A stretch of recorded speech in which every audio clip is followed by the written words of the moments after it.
आज हम आपके लिए एक ऐसे गणेश मंदिर के बारे में जानकारी लेकर आए हैं जहाँ पे स्वयं ही भगवान गणेश यहाँ पे मूर्ति के रूप में विराजित है।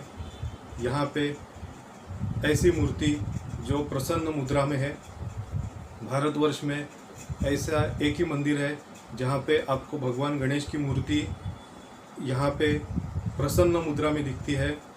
और ये मूर्ति की विशेष बात यह है कि ये मूर्ति गोकर्ण के गणपति की हुबेहूब प्रतिकृति ही है। सेम टू सेम इमेज है उनकी, वैसी ही मूर्ति बनाई गई है। इस मंदिर का इतिहास जो है वो 1500 साल से भी अधिक पुराना है और ये मूर्ति गणेश जी की जो है वो भी 1500 साल से भी अधिक पुरानी है। क्या है इस मंदिर का इतिहास और क्या है इसकी पीछे की कहानी, जानने के लिए देखिए मेरा ये channel Arya Vinayak travelling blog. नमस्कार दोस्तों, मेरा नाम है Anish and welcome to my Arya Vinayak travelling blog channel. जिन्होंने अभी तक मेरा चैनल सब्सक्राइब नहीं किया है वो जल्दी से जल्दी सब्सक्राइब कीजिए, क्योंकि मैं आज आपके लिए एक ऐसे गणेश मंदिर के बारे में जानकारी लेकर आया हूँ जहाँ पे हर साल 10 लाख से भी अधिक लोग इस गणेश मंदिर के दर्शन करने के लिए आते हैं। और आज मैं उस जगह का नाम बताने वाला हूँ। इस क्षेत्र का नाम है इडगुंजी। ये इडगुंजी जो क्षेत्र है ये कर्नाटक में उत्तर कन्नड़ जिला में होन्नावर तालुका में इडगुंजी नाम का एक छोटा सा गांव है। इस मंदिर की विशेषता ये है कि ये मंदिर 1500 साल से भी अधिक पुराना है और मूर्ति भी 800 या 1500 साल से भी अधिक पुरानी है। ऐसा कहते हैं कि ये गणेश जी की जो मूर्ति है ये स्वयं ही यहाँ पे गणेश जी विराजित है यहाँ पे, और भगवान गणेश यहाँ पे स्वयं ही यहाँ पे आए हैं और उन्होंने अपने भक्तों की मनोकामना पूर्ण करने के लिए वे यहाँ पे उपस्थित है। और ये गणेश जी की जो मूर्ति है ये प्रसन्न मुद्रा में है। तो चलिए इसकी कहानी क्या है शुरू करते हैं। सबसे पहले इसकी कहानी जो है वो भगवान श्री कृष्ण के अवतार समाप्ति के बाद से ये शुरू हो जाती है।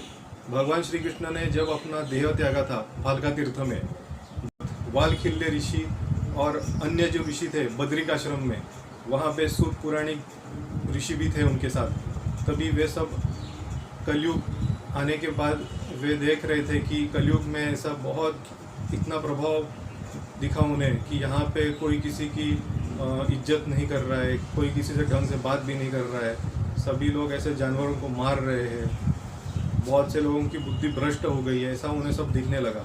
तो इस कलयुग का दोष निवारण करने के लिए वे एक बार पूजा करने बैठे भगवान श्री कृष्ण की और उनसे याचना मांगने लगे कि हमारी मदद करो, आप हमारे तारणहार हैं। तभी उसी वक्त नारद ऋषि ये आकाश के ऊपर से देखते हैं नीचे और देखते हैं कि यहाँ पे कुछ पूजा चल रही है, यहाँ पे सभी ध्यान मग्न बैठे हैं सभी ऋषि।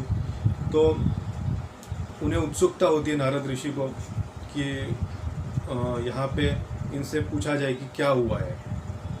तो वे उस उत्सुकता के इसमें वे पूछने जाते हैं देवर्षि नारद जी कि वालखिल्य ऋषि को कि क्या हुआ। अब यहाँ पे सब चर्चा में बैठे हैं तो मैंने देखा ऊपर से कि आप सभी ये चर्चा कर रहे हैं। तभी वालखिल्य ऋषि और अन्य ऋषि भी कहते हैं कि अभी कलयुग जो आया है, इस कलयुग घोर कलयुग में कोई किसी के साथ ढंग से व्यवहार नहीं चल रहा है किसी का।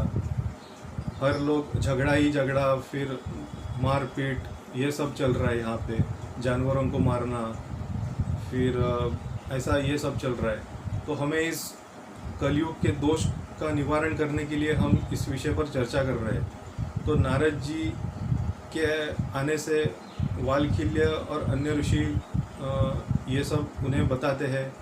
फिर उनके आगमन पर उनकी पूजा करते हैं, फिर उन्हें इस दोष का निवारण करने के लिए पूछते हैं। तब नारद जी कहते हैं कि अभी आपको इस कलयुग के दोष का निवारण करने के लिए, इस कलयुग का प्रभाव कम करने के लिए आपको गणेश जी को बुलाना पड़ेगा। आपको पहले गणेश जी की पूजा करनी पड़ेगी। फिर आपको गणेश जी को सभी देवताओं के साथ यहाँ पे उन्हें प्रसन्न करने के लिए बुलाना पड़ेगा। तो हमें एक ऐसे जगह की ज़रूरत है जो कि बहुत ही पवित्र हो, और ऐसी जगह जहाँ पे पहले कोई भी न आया हो। तो नारद जी एक विचार विमर्श करके फिर सोचने लगते हैं कि उन्हें एक ऐसी जगह के बारे में सोचते हैं जहाँ पे बहुत पहले के जहाँ पे एक जगह थी। तो उन्हें एक याद आता है अतीत में कि पश्चिमी समुद्र किनारे के तट पर एक कुंजारण्य नाम की एक जगह थी। तभी वे वहाँ पे उन्हें कहते हैं वालखिल्य ऋषि को और अन्य ऋषियों को, देवर्षि नारद जी। और देवर्षि नारद जी उस दिशा में चलने लगते हैं और उनके पीछे पीछे सभी वालखिल्य और अन्य ऋषि भी चलने लगते हैं। तभी एक कुंजारण्य नाम के जंगल पे आते हैं। वहाँ पे वे देखते हैं कि भूतकाल में यहाँ पे ब्रह्मा विष्णु महेश इन्होंने यहाँ पे तपश्चर्या की थी, और यहाँ पे असुरों का विनाश करने के लिए उन्होंने एक तपश्चर्या करके उनका वहाँ पे उन्होंने उस सभी असुरों का वध किया था। और यहाँ पे एक तालाब बांधा था। तो तालाब जो बनवाया था, तो यहाँ पे 2 तालाब बनवाए थे। एक तो था ब्रह्म तीर्थ तालाब और दूसरा जो तालाब था वो चक्र तीर्थ तालाब था।